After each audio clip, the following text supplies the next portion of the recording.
পনিরের তো অনেক রেসিপি শেয়ার করেছি আপনাদের সাথে। আজকে আমি আপনাদের সাথে শেয়ার করছি পনির পকোড়া রেসিপি, সম্পূর্ণ নিরামিষ। তো এইভাবে একবার বানিয়ে দেখতে পারেন পনির পকোড়া। পনির পকোড়া বানানোর জন্য আমি এখানে 350 গ্রাম পনির নিয়েছি। এই পনিরটাকে আমি বড় টুকরো করে কেটে নিচ্ছি, তবে আপনারা অবশ্যই আপনাদের পছন্দ মতো সাইজের কেটে নিতে পারেন। আর পনির তো বাচ্চাদের বিশেষ করে পছন্দের একটি খাবার। এইভাবে যদি বাচ্চাদেরকে বানিয়েও দেওয়া যায় তাদেরও কিন্তু এটা খুব পছন্দ হবে। তো দেখুন আমি পনিরের টুকরোগুলো সব করে নিলাম, এই সাইজেরই রাখলাম।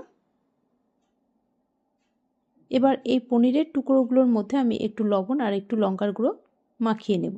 তো সামান্য পরিমাণে দিয়ে দিচ্ছি লবণ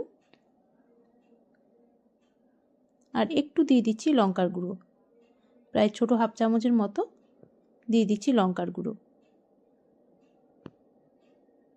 লঙ্কার গুঁড়ো দিয়ে এবার ভালো করে পনিরের মধ্যে মাখিয়ে নেব। মাখিয়ে 10 মিনিট রেখে দেব। একটু মাখিয়ে যদি 10 মিনিট রেখে দেওয়া যায় তাহলে লবণটা পনিরের মধ্যে ভালো মতো ঢুকে যায়। তো এইভাবে মাখিয়ে 10 মিনিট রেখে দিচ্ছি। আর ততক্ষণ আমি এদিকে পনিরের জন্য ব্যাটারটা রেডি করে নেব। একটা পাত্রে দিয়ে দিচ্ছি হাফ কাপ বেসন। এবার দিয়ে দেব বড় 1 চামচ কর্নফ্লাওয়ার।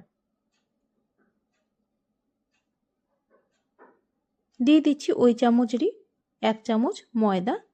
যদি আপনারা একটু ক্রিস্পি ধরনের এই পনির পকোড়াটা বানাতে চান তাহলে এই ময়দাটা স্কিপ করতে পারেন।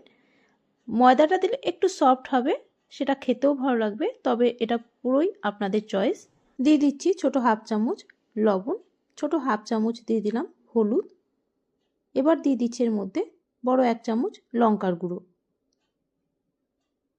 দিয়ে দিচ্ছি গরম মশলা ছোট 1 চামচ। এবার দিয়ে দিচ্ছি ছোট হাফ চামচ কসুরি মেথি। এটা দিলে পনির পকোড়াগুলো খেতে খুবই ভালো লাগবে। এবার এই শুকনো উপকরণগুলো ভালো করে মিশিয়ে নিচ্ছি সব।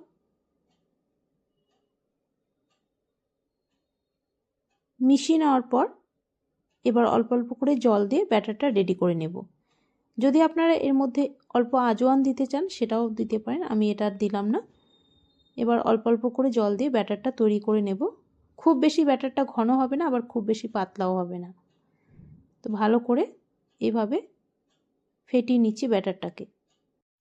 ব্যাটারটা যত ভালো করে ফেটানো যাবে ততই কিন্তু এই পকোড়াগুলো ফোলা ফোলা হবে। তাই ভালো করে 4 থেকে 5 মিনিট এইভাবে ফেটিয়ে নিচ্ছি। আর অল্প এর মধ্যে দিয়ে দিচ্ছি ধনেপাতা কুচি। ধনেপাতা আর যদি একটু কসুরি মেথি দেওয়া যায়, যেহেতু নিরামিষ পকোড়া তাই এই দুটো দিলে পরে এটা খেতে খুবই ভালো লাগবে। তো ভালো করে ফেটিয়ে নিলাম। দেখুন খুব বেশি পাতলাও নেই আবার খুব বেশি ঘনও নেই ব্যাটারটা। ব্যাটারটা কিন্তু রেডি হয়ে গেছে। এবার এই পকোড়াগুলোকে ভেজে নেব। কড়াইতে আমি তেল আগেই গরম হতে বসিয়ে দিয়েছিলাম। এবার এই যে পনিরের টুকরোগুলো আমি 10 মিনিট রেখেছিলাম, তারপর এই পনির টুকরোগুলোকে এই ব্যাটারের মধ্যে ডুবিয়ে গরম তেলের মধ্যে একটা একটা করে ছেড়ে দিতে হবে। আর এক্সট্রা যে ব্যাটারটা থাকবে সেটাকে একটু ঝেড়ে ফেলে দিতে হবে। তো এই কয়টাই দিলাম। এখন গ্যাসের ফ্লেম লো টু মিডিয়ামে রেখে ভেজে নিতে হবে পকোড়াগুলো।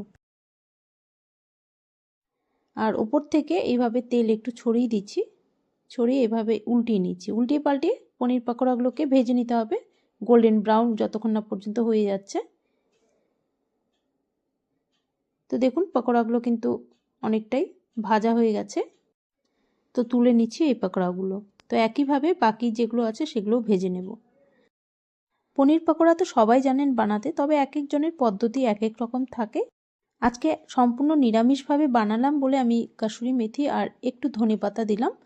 আর যদি নিরামিষ ছাড়া অন্য কোনো দিনে বানান তাহলে অবশ্যই অনুরোধ করব এর মধ্যে অল্প আদা আর রসুন বাটা দিতে, তাহলে পকোড়ার টেস্টটা আরও বেড়ে যাবে।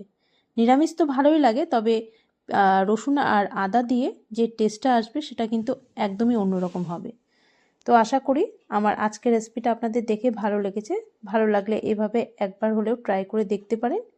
আর ভিডিওটা পুরো দেখার পরেই যদি ভালো লাগে তাহলে অনুরোধ করব লাইক, শেয়ার এবং সাবস্ক্রাইব করে নেওয়ার জন্য। পকোড়াগুলো সব ভাজা হয়ে গেছে। আর পকোড়াগুলো ওপর থেকে যতটা ক্রিস্পি হবে ভেতরেও কিন্তু ততটাই সফট হবে। আশা করি আপনাদের এই রেসিপিটা ভালো লাগবে দেখে, আপনারা একবার ট্রাই করে দেখতে পারেন। তাহলে আজ এখানেই শেষ করলাম। আপনাদের সামনে আবারও হাজির হয়ে যাব অন্য কোনো দিনে অন্য কোনো নতুন রেসিপি নিয়ে।